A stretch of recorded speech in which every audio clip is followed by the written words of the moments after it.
Hyuga est marqué par son passé et sa quête personnelle. Il incarne des thématiques profondes, notamment la résilience face à la douleur, l'équilibre entre le devoir et les émotions ainsi que la recherche de la justice. Le chevalier du cygne nous montre que la douleur personnelle peut être une source de force. Contrairement à d'autres personnages qui enterrent leurs émotions, Hyuga les accepte et les utilise pour renforcer sa détermination. Cela reflète une philosophie selon laquelle la vulnérabilité et la sensibilité ne sont pas des faiblesses mais des preuves d'humanité. Son affiliation avec la glace et le froid illustre à la fois son contrôle émotionnel et la tristesse qui l'habite. La glace est dure, implacable, mais elle peut aussi fondre face à la chaleur, représentant la dualité entre sa façade stoïque et son cœur plein de compassion. Hyuga du cygne est un personnage fascinant par sa complexité et sa sensibilité. Son parcours dans Saint-Seiya montre qu'un chevalier n'est pas seulement un guerrier, mais aussi un être humain capable d'émotion, de doute et de compassion. Hyuga incarne une philosophie selon laquelle la force se trouve autant dans le cœur que dans le corps, et que la justice nécessite à la fois du courage et de la réflexion. Il reste un modèle de résilience, de loyauté et de noblesse, illustrant l'essence même des chevaliers d'Athéna.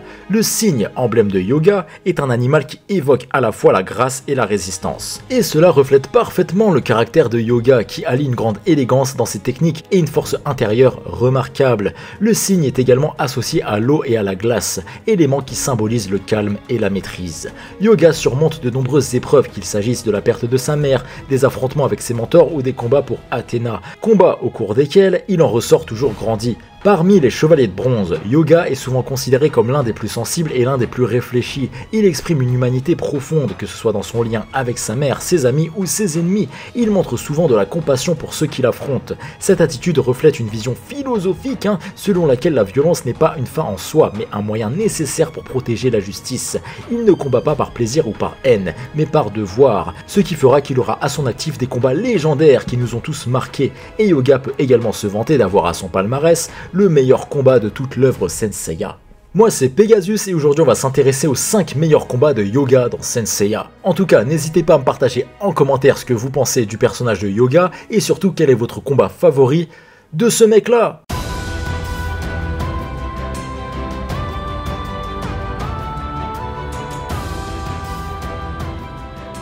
Hyuga versus Ikki du Phénix. Le combat entre Ikki et Hyuga reflète une profonde philosophie qui va au-delà du simple affrontement physique. Il explore des thèmes universels tels que la résilience face à la douleur, l'impact des blessures émotionnelles et les différentes réponses aux épreuves de la vie. Ce combat est riche en émotions et en psychologie. Hyuga doit affronter l'illusion du phénix qui le confronte à la douleur de la perte de sa mère. Malgré son désavantage face à Ikki, il montre un grand courage et une capacité à surmonter ses traumatismes. Hyuga représente la lumière et l'espoir même dans l'adversité. Bien qu'il porte le fardeau de la perte de sa mère et de ses responsabilités en tant que chevalier, il demeure fidèle à ses idéaux et combat pour la justice et la protection des faibles. Ikki, en revanche, incarne une forme de ténèbres née de la souffrance. Son entraînement cruel sur l'île de la mort et les tragédies qu'il a vécues l'ont poussé à rejeter les valeurs traditionnelles des chevaliers, embrassant une philosophie de vengeance et de destruction. Pour Ikki, la force est un moyen de dominer et de se libérer de la douleur, tandis que pour Hyuga, elle est un outil de protection. Le combat met en lumière la manière dont chacun gère la douleur et les traumatismes. Hyuga canalise sa douleur en renforçant sa détermination à protéger ceux qu'il aime, transformant ainsi son chagrin en un moteur pour avancer. Ikki, en revanche, laisse sa douleur le consumer, utilisant ainsi la haine comme une armure émotionnelle. Sa vision pessimiste du monde le pousse à croire que la destruction et la domination peuvent lui apporter la paix intérieure. Ce contraste pose ainsi la question: comment réagir face à la souffrance? Faut-il se laisser consumer ou transcender cette douleur pour trouver un sens supérieur? Avec son attaque illusion du phénix, Ikki force Hyuga à affronter ses peurs les plus profondes, notamment son attachement à sa mère décédée. Cette attaque n'est pas seulement un acte de guerre, mais une manière symbolique de confronter Hyuga à la vérité sur ses propres faiblesses et vulnérabilités. Ce passage souligne une philosophie stoïcienne. Pour progresser, un individu doit affronter ses peurs et accepter les réalités douloureuses de sa vie. Hyuga démontre que l'acceptation de ses émotions est une force, tandis que Ikki illustre les dangers de les refouler. Le combat lui-même n'est pas une fin en soi, mais un moyen pour Ikki de comprendre qu'il n'est pas seul dans sa souffrance. Hyuga ainsi que les autres chevaliers lui rappellent dans cet arc que la fraternité et l'entraide sont des réponses plus puissantes que la haine. Ce combat prépare la voie à la rédemption de Ikki qui, malgré sa noirceur initiale, finira par retrouver la lumière grâce à ses camarades. Le duel entre Hyuga et Ikki incarne aussi l'idée de dépassement de soi. Chaque chevalier est confronté à ses limites, non seulement physiques, mais aussi mentales et émotionnelles. Pour Hyuga, cela signifie affronter ses peurs les plus profondes. Pour Ikki, cela signifie reconnaître que la haine n'est pas la seule réponse à la souffrance. Le combat entre Hyuga et Ikki dans Senseiya est en somme une métaphore philosophique puissante. Il interroge les notions de souffrance, de rédemption et de la manière dont les individus choisissent de répondre aux défis de la vie. À travers ce duel, le manga transmet un message profond sur l'importance de la résilience, de la fraternité et de la lumière intérieure pour surmonter ces ténèbres personnelles. Hyuga versus Shiryu.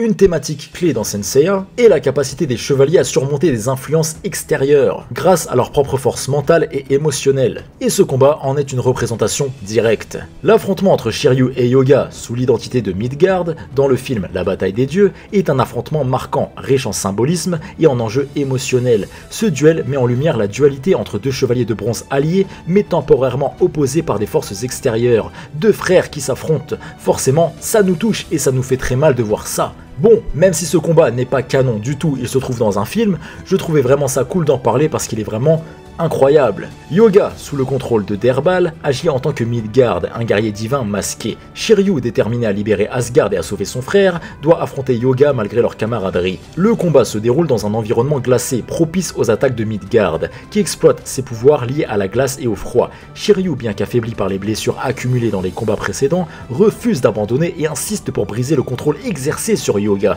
Utilisant des techniques puissantes, Shiryu affronte Hyuga de front. Cependant, il se retient car il ne souhaite pas lui causer un tort définitif. Shiryu doit naviguer entre sa loyauté envers Hyuga et son devoir de protéger Athéna et le monde d'Asgard. Cette lutte symbolise la tension entre le devoir et les liens affectifs. En tant que chevalier du dragon, Shiryu incarne une force inébranlable et une détermination sans faille. Ici, il combat non pas pour vaincre, mais pour sauver. Son refus d'abandonner Hyuga montre sa foi inébranlable en ses amis, un pilier fondamental de la philosophie d'ailleurs des chevaliers de bronze. Cet affrontement montre que l'amitié et la volonté de sauver autrui transcendent la nécessité de vaincre à tout prix. Le combat n'est pas simplement une question de supériorité physique, il s'agit pour Shiryu de ramener Hyuga à lui-même, de restaurer sa conscience et sa liberté. Cette lutte pour libérer Hyuga de l'influence maléfique reflète une thématique classique de Senseiya, le triomphe de la volonté humaine sur les manipulations des forces obscures. Shiryu est prêt à tout, même à se blesser gravement pour sauver Hyuga. Cela démontre une foi profonde dans les liens d'amitié et de fraternité et surtout une loyauté inébranlable. Cet affrontement illustre que même sous l'influence d'une force extérieure, il est possible de ramener quelqu'un sur le bon chemin grâce à la compréhension, la détermination et l'amour fraternel. En plus de ce qu'il représente, la chorégraphie de combat et l'animation, ce combat est incroyable! Les frissons, oui! Ce combat est une belle démonstration de la complexité émotionnelle et de la profondeur des liens dans Senseiya, tout en illustrant l'essence même du sacrifice et de la rédemption qui caractérise les chevaliers de bronze. Il mêle ainsi émotion, sacrifice et profondeur thématique, tout en mettant en avant Shiryu comme un symbole de loyauté et de persévérance. Et encore une fois, dans cet affrontement, on a droit à une animation 5 étoiles. Hyuga versus Milo. Le combat entre Hyuga et Milo du Scorpion dans l'arc du Sanctuaire est un affrontement emblématique qui met en lumière le courage et la détermination de Hyuga face à un adversaire nettement supérieur. Ce duel ne se résume pas à un affrontement de force, il est profondément philosophique, illustrant des thèmes universels comme le devoir, la foi, le courage et l'éveil moral. Dès le début, Milo montre sa supériorité écrasante en tant que chevalier d'or. Il domine Hyuga avec sa technique emblématique, l'aiguille écarlate. Cette technique redoutable inflige des blessures en piquant les points vitaux de l'adversaire et chaque coup rapproche la victime de la mort. Malgré la douleur et la supériorité de Milo, Hyuga refuse de se soumettre. Son courage impressionne Milo qui commence à douter du bien fondé de sa mission. Hyuga explique ses motivations, protéger Athéna et défendre la justice. Il accepte même la mort s'il peut convaincre Milo de ses intentions. Son sacrifice potentiel force le chevalier du Scorpion à voir la vérité derrière le conflit. Milo, en tant que chevalier d'or, suit les ordres du grand Pop qu'il croit légitimes. Pour lui, défendre le sanctuaire et éliminer les supposés traîtres, incarnés par les chevaliers de bronze, est son devoir. Cependant, au fil du combat, il est confronté à la foi inébranlable de Hyuga envers Athéna. Ce dernier lutte non pas pour survivre, mais pour prouver la justice de sa cause. Ce duel met en lumière un thème universel. Doit-on obéir aveuglément à l'autorité ou bien écouter sa conscience? Milo choisit finalement sa conscience et décide d'épargner Hyuga, reconnaissant sa pureté et son courage. Hyuga, bien qu'inférieur en puissance, refuse d'abandonner même face à la mort imminente provoquée par l'aiguille écarlate du chevalier du Scorpion. Cette résilience dépasse le simple courage physique, elle reflète une foi absolue en sa mission, sauver Athéna et protéger la justice. En persistant malgré la douleur et l'inégalité des forces, Hyuga transcende ses limites humaines. Il prouve que la véritable puissance ne se trouve pas dans la puissance brute mais dans la détermination et les convictions. Milo, au départ froid et impitoyable, change progressivement d'attitude face à Hyuga. Ce dernier incarne un idéal chevaleresque qui dépasse les barrières de l'adversité. À la fin du combat, Milo reconnaît Hyuga non pas comme un ennemi, mais comme un véritable chevalier. Il refuse de porter le coup fatal, prouvant que le respect peut naître même dans un affrontement.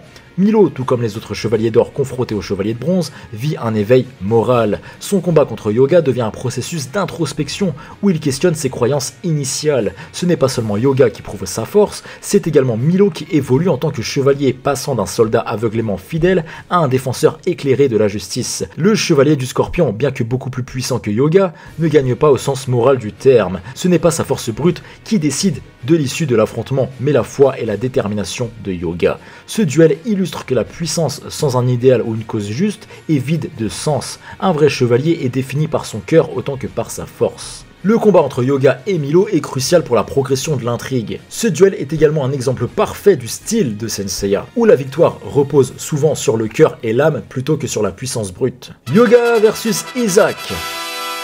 Le combat entre Hyuga et Isaac de Kraken se déroule pendant l'arc Poséidon. Ce duel poignant est chargé d'émotion et de profondeur narrative, car il oppose deux anciens amis liés par une tragédie, mais séparés par des idéaux divergents. Hyuga et Isaac étaient compagnons et élèves de Camus, chevalier d'or du Verseau. Ils s'entraînaient en Sibérie pour devenir chevaliers. Leur amitié fut brisée lorsque Isaac sacrifia un œil et surtout sa propre vie pour sauver Hyuga qui tentait d'atteindre le cercueil glacé de sa mère, naufragé dans un bateau sous la mer. Des années plus tard, Isaac devient un général de Poséidon, jurant fidélité à ce dernier tandis que Hyuga lui choisit de suivre Athéna. Ce duel n'est donc pas du tout un affrontement de force, mais un choc de valeurs et de drame humain. Lorsqu'ils se retrouvent, Hyuga est bouleversé par le changement de Isaac, autrefois un ami noble et protecteur, devenu un adversaire implacable. Isaac, quant à lui, accuse Hyuga de l'avoir conduit à ce destin tragique et de suivre un chemin qu'il juge vain. Isaac estime que le monde est corrompu et que Poséidon est le seul à pouvoir le purifier par une destruction totale. Il a sombré dans une vision nihiliste, où la destruction est la solution à la corruption humaine. Hyuga, fidèle à Athéna, croit en la rédemption de l'humanité et en la protection des innocents. Isaac utilise des techniques redoutables qui rivalisent avec les capacités glaciales de Hyuga. Hyuga doit non seulement lutter physiquement, mais aussi surmonter la douleur émotionnelle de devoir combattre un ancien ami. Hyuga finit par vaincre Isaac en utilisant symboliquement l'exécution de l'aurore, technique signature de leur maître. Mais il ne le fait pas avec haine, il pleure pour son ami et le respect qu'il lui portait. Dans ces derniers instants, Isaac reconnaît la sincérité de Hyuga et son engagement envers la justice bien qu'il ne partage pas sa vision. Isaac reproche à Hyuga d'avoir causé sa souffrance et sa chute. Ce sentiment de trahison a alimenté sa haine. Hyuga, quant à lui, porte la douleur de voir son ami souffrir et devenir son adversaire. Il est prêt à tout pour le ramener à la raison. Cela montre que la culpabilité et la rancune peuvent transformer un lien profond en une source de conflit, mais elles peuvent aussi mener à une introspection et à une réconciliation même tragique. Ce duel est marqué par le souvenir d'un sacrifice passé. Isaac a risqué sa vie pour Hyuga, ce qui rend leur affrontement encore plus poignant. Le chevalier du cygne, malgré son devoir envers Athéna, reste fidèle à son affection pour Isaac et refuse de le haïr, montrant ainsi que le sacrifice et l'amitié transcendent même les moments les plus violents. Il rappelle que la compassion peut exister même dans un affrontement inévitable. Hyuga, pour vaincre Isaac, doit dépasser sa douleur émotionnelle et son attachement. Ce combat est autant une lutte interne que externe, montrant ainsi que les plus grands combats ne sont pas se livrer contre un adversaire, mais ceux que l'on mène au fond de soi. Ils définissent ce que l'on est et ce que l'on choisit de devenir. Le véritable dépassement de soi ne réside pas dans la victoire, mais dans la capacité à rester fidèle à ses valeurs, même face à une douleur insurmontable. Ce combat est vraiment une tragédie, empreinte de thèmes philosophiques puissants. La culpabilité, l'amitié, la divergence des idéaux et le sacrifice. Ce duel incarne l'essence même de Senseiya, où les combats sont des épreuves morales autant que physiques, et où l'émotion et la profondeur des personnages vont prendre le pas sur la simple démonstration de force. Hyuga versus Camus. Le combat entre Hyuga et son maître Camus du Verseau lors de l'arc du sanctuaire est selon moi le meilleur de tout le manga, mêlant intensité émotionnelle, maîtrise technique et une forte portée philosophique.